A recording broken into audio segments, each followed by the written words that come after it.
complex organization in algae.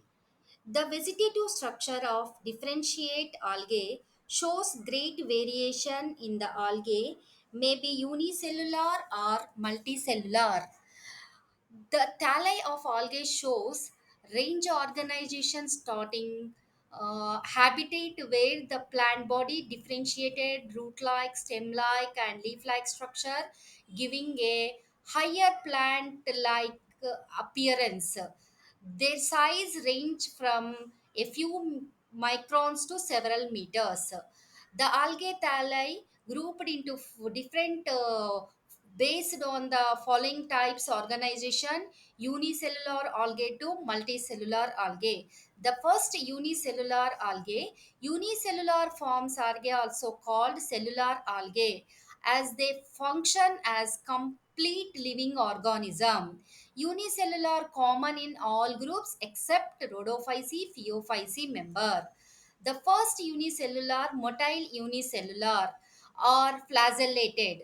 Rhizoidal forms like ridge cell wall and have cytoplasmic projections that help the amoeboid movement. Example, chrysophyceae. The flagellated unicells resemble motile gametes and zoospores are present. The flagella function as the organ of locomotion, varying in the number and type in different groups. The second one, multicellular algae. Here, differentiation multicellular, different types multicellular also present. The first, colonial. The colonial habitat is achieved by loose aggregation of cell within a common mucilaginous sheath. The cells of these usually remain connected with each other by cytoplasmic threads. In this one, first, cenobium.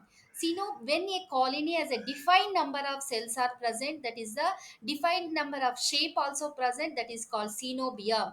In this cenobium, motile cenobium or non-motile cenobium. Where motile cenobium is there, flagella is present. Best example, volvex. Where non-motile cenobium is there, flagella is totally absent.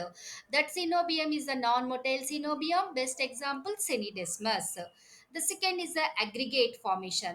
Unlike cenobium, the cells are aggregated, irregular, showing colonial mass or various size and shape. In that one, three parts are there. One is a palmelloids, dendroid, and rhizopodial. Palmelloid, this type non-motile cells remain embedded in a amorphous gelatinous sheath is present. The second one is a dendroid.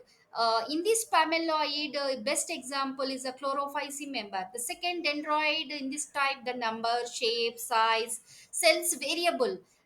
They look like microscopic trees. The third one, rhizopodial. In this type, the cells united through rhizopodial. That is the best example, chrysophyceae. The second one, filamentous plant body. The filamentous plant body is formed through repeated cell division in a single plane and the single direction, where the cells remain firmly attached to each other, end to end chain or a thread like structures. Here, unbranched filamentous are present, and second one, branched filamentous. Unbranched filamentous, free floating, attached to any substratum. Best example, Idoconium. Free floating unbranched filamentous are not differentiated into basal and apical cells. Branched filamentous, one is a fleshly branched and truly branched are there. Fleshly branched trichome, blue-green algae, and break either to the death or decay of the intercalary cells.